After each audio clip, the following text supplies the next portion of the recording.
आज हम cabinet mission के बारे में अध्ययन करेंगे। तो हम देखेंगे कि 1945 में द्वितीय विश्व युद्ध के उपरांत द्वितीय विश्व युद्ध के उपरांत 1945 में लेबर पार्टी की सरकार बनती है। लेबर पार्टी की सरकार बनती है और ये जो पार्टी है उदारवादी दृष्टिकोण रखा करती थी। इसका जो दृष्टिकोण था उदारवादी दृष्टिकोण था और इसके प्रधानमंत्री यानी ब्रिटेन के प्रधानमंत्री क्लीमेंट एटली बने। क्लीमेंट एटली के नेतृत्व में लेबर पार्टी की सरकार ब्रिटेन में बनी, यानी क्लीमेंट एटली ब्रिटेन के प्रधानमंत्री बने। इन्होंने 15 मार्च 1946 को कहा कि भारत को स्वतंत्र रहने का अधिकार है। भारत को स्वतंत्र रहने का अधिकार है। स्वतंत्र रहने का अधिकार की बात क्लीमेंट एटली ने की। इसके लिए उन्होंने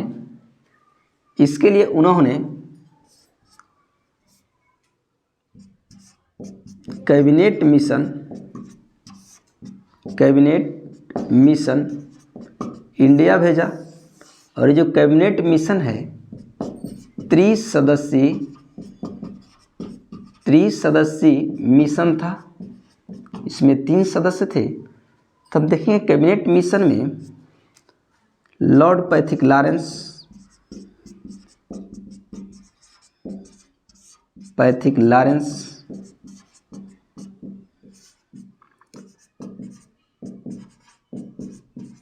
स्टैफोर्ड क्रिप्स, एवी अलेक्जेंडर,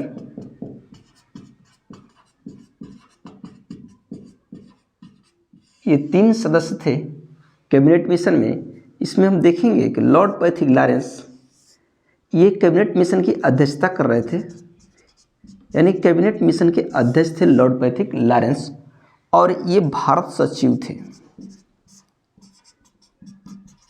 उस समय ये भारत सचिव थे। फिर हम देंगे स्टैफोर्ड क्रिप्स, ये जो हैं व्यापार बोर्ड के अध्यक्ष थे। व्यापार बोर्ड के अध्यक्ष थे और ये नौसेना मंत्री थे। तो ये तीनों जो सदस्य थे ब्रिटिश मंत्रिमंडल के सदस्य थे। इस कारण से इस मिशन को कैबिनेट मिशन कहा गया। इसमें लॉर्ड पैथिक लॉरेंस अध्यक्ष जो भारत सचिव थे उस समय, स्टैफोर्ड क्रिप्स व्यापार बोर्ड के अध्यक्ष थे। ये पहले भी आ चुके थे 1942 में और ये व्यापार बोर्ड के अध्यक्ष थे। एवी अलेक्जेंडर ये नौसेना मंत्री थे। तो ये अध्यक्ष और ये सदस्य इस तरह से कैबिनेट मिशन त्रिसदस्यीय था। इसमें 3 सदस्य थे। हम देखेंगे कि लॉर्ड पैथिक लॉरेंस इसमें अध्यक्ष बनने से पूर्व कह चुके थे कि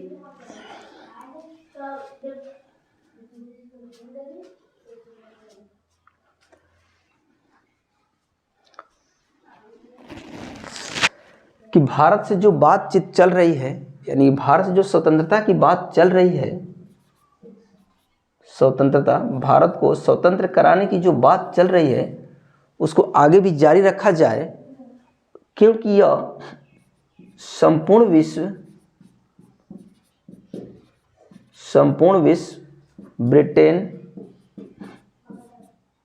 ब्रिटेन राष्ट्रमंडल और भारत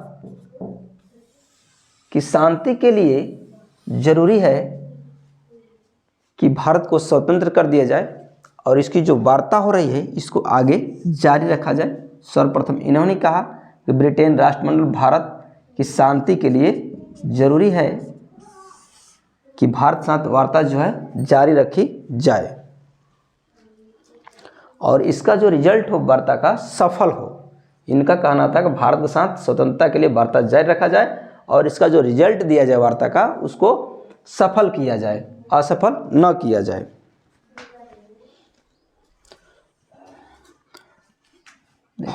कैबिनेट मिशन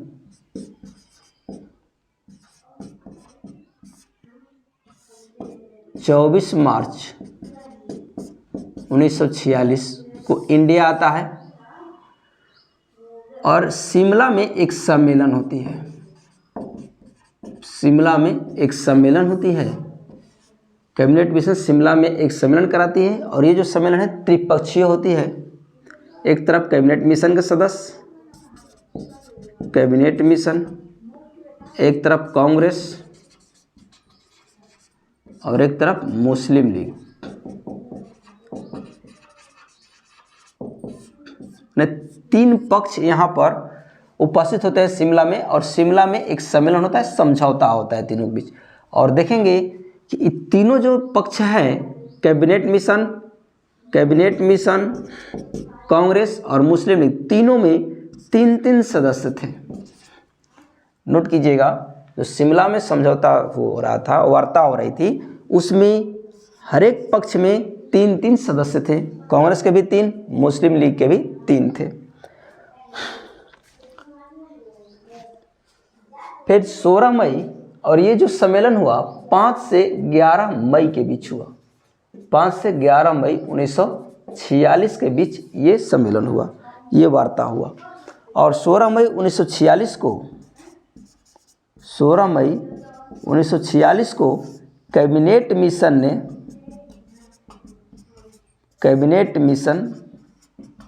ने अपने प्रस्ताव की घोषणा की।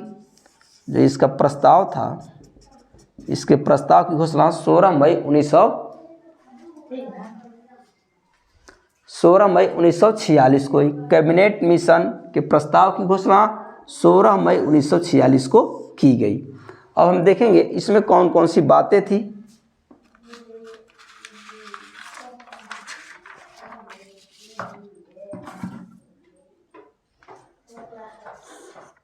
और कैबिनेट मिशन 29 जून 1946 को वापस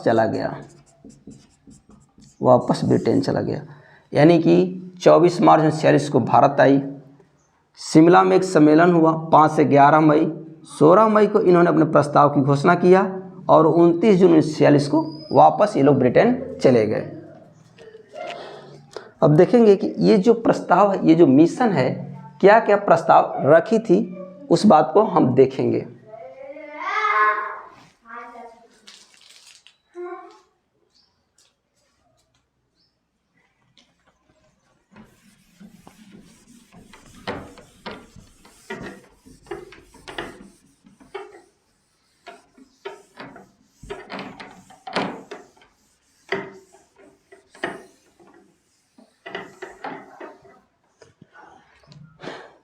पहला हम देखेंगे कि संविधान सभा के जो प्रस्ताव थे,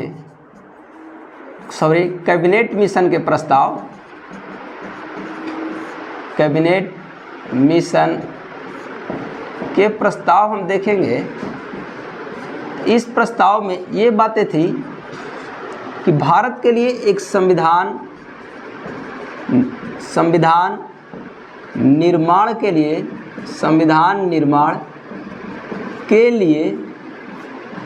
एक संविधान सभा बनाई जाए। संविधान सभा बनाई जाए। पहली बात कि संविधान सभा का निर्माण किया जाए, संविधान बनाने के लिए संविधान सभा बनाई जाए। फिर इन्होंने प्रस्ताव रखा कि भारत के लिए एक अंतरिम सरकार यानी केंद्रीय सरकार का गठन किया जाए, केंद्रीय सरकार का गठन किया जाए।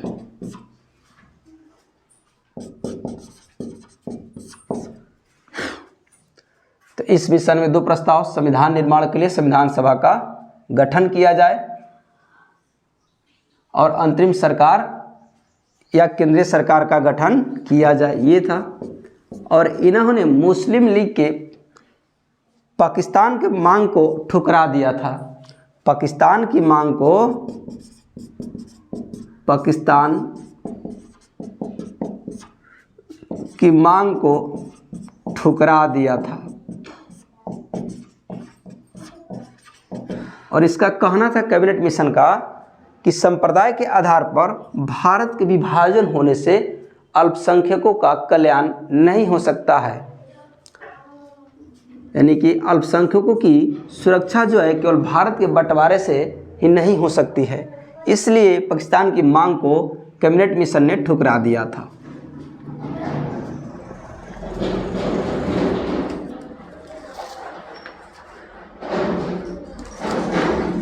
हम देखेंगे संविधान निर्माण के लिए संविधान सभा,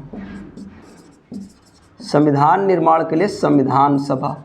संविधान सभा जो बनाई जानी थी तो इसमें टोटल 389 सदस्य होने थे और ये जो सदस्य होने थे इसमें से ब्रिटिश इंडिया प्रांत से, ब्रिटिश इंडिया प्रांत और देसी रियासतों से होने थे, देसी रियासतों से होने थे। तो ब्रिटिश इंडिया प्रांत से हम देखेंगे 296, यानी कि 292 ब्रिटिश इंडिया प्रांत प्लस 04 मुख्य आयुक्तों का जो क्षेत्र था, आयुक्तों का क्षेत्र यानी कि चीफ कमिश्नरी क्षेत्र 4 थे। तो हम देखेंगे ब्रिटिश इंडिया प्रांत के जो प्रतिनिधि हैं वो कैसे चुने जाएंगे, ब्रिटिश इंडिया प्रांत के जो संविधान सभा के मेंबर बनेंगे वो कैसे चुने जाएंगे। तो ब्रिटिश इंडिया प्रांत से संविधान सभा में जाने के लिए प्रांतीय विधान सभाओं द्वारा, प्रांतीय विधान सभाओं द्वारा संविधान सभा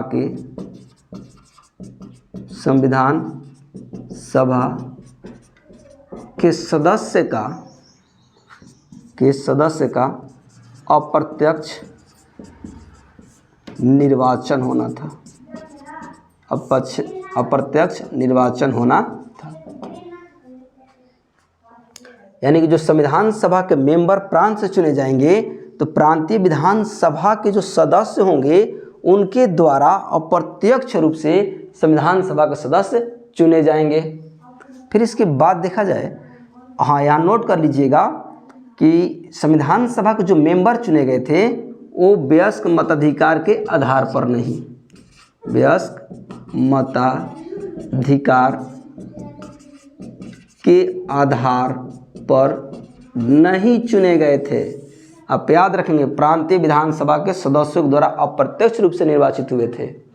फिर इसके बाद हम देखेंगे कि और ये जो प्रांतीय विधानसभा से जो चुने जाने थे 296 सदस्य, तो इसमें हम देखेंगे कि ये जो सीट है 296 जो सीटें हैं ये समुदाय के आधार पर बटी हुई थी, समुदाय के आधार पर। जैसे में सामान्य से 213 लोग संविधान सभा के मेंबर होने थे, मुसलमान ये जो थे 79 मेंबर संविधान सभा में मुसलमानों से होने थे और सिख समुदाय से 4 मेंबर होने थे। और ये सब जो समुदाय के आधार पर संविधान सभा में जाएंगे तो ये प्रांतीय विधानसभा में अपने ही समुदाय के सदस्यों द्वारा ही चुने जाएंगे। यानी कि संविधान सभा का मेंबर बनने के लिए प्रांतीय विधानसभा में अपने ही समुदाय द्वारा लोग चुने जाएंगे। फिर इसके बाद देखते हैं हम,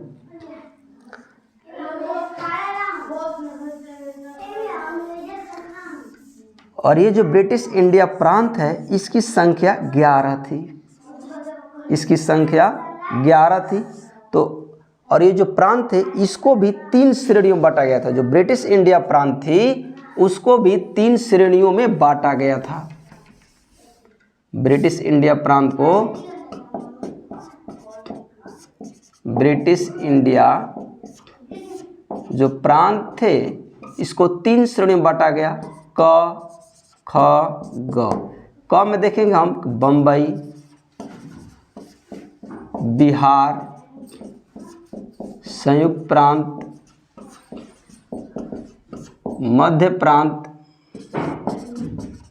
मध्य प्रांत, उड़ीसा और मद्रास थे। यानी कि 6 जो प्रांत थे श्रेणी क में आते थे।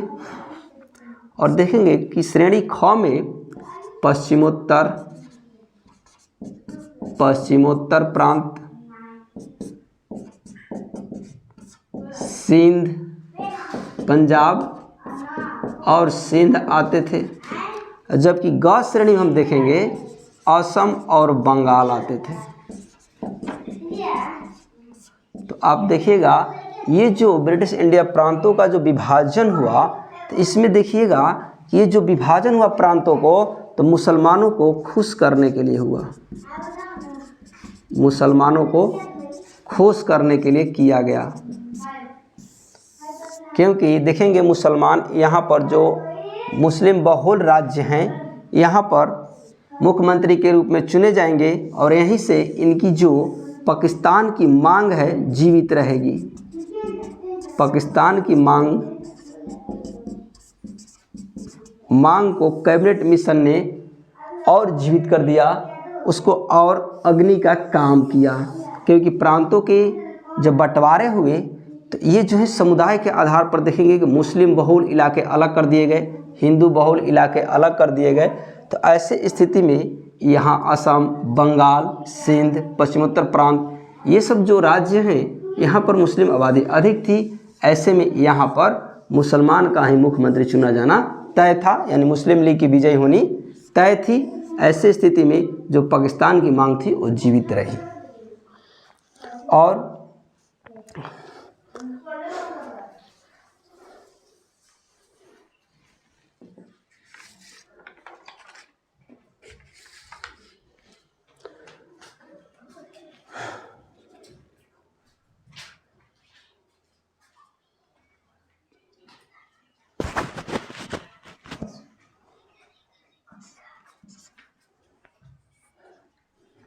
और ये देखेंगे हम कि जो ये बंटवारा हुआ तो सामान्य लोगों का जो सामान्य थे समुदाय के आधार पर ब्रिटिश इंडिया प्रांत में जो रिजर्वेशन रखा गया, तो ब्रिटिश इंडिया प्रांत में जो 296 सदस्य हैं, 296 सदस्य हैं, तो किस किस समुदाय से आएंगे? सामान्य से आएंगे 213,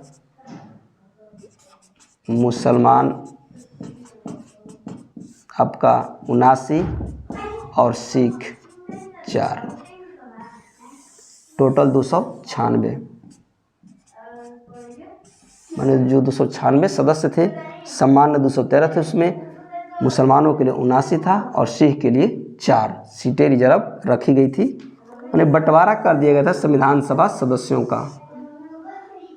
फिर हम देखेंगे कि जो संविधान सभा बनी उसमें हैदराबाद रियासत ने अपनी, हैदराबाद जो रियासत थी, हैदराबाद रियासत ने संविधान सभा में अपना प्रतिनिधि ही नहीं भेजा। फिर इसके बाद एससी देखेंगे, एससी समुदाय से 26 मेंबर चुने गए, एसटी से 33 चुने गए और महिला टोटल 15 चुनी गई। इस तरह से हम देखेंगे SC से 26, ST से 33 और महिला से 15 सदस्य संविधान सभा में चुनी गई।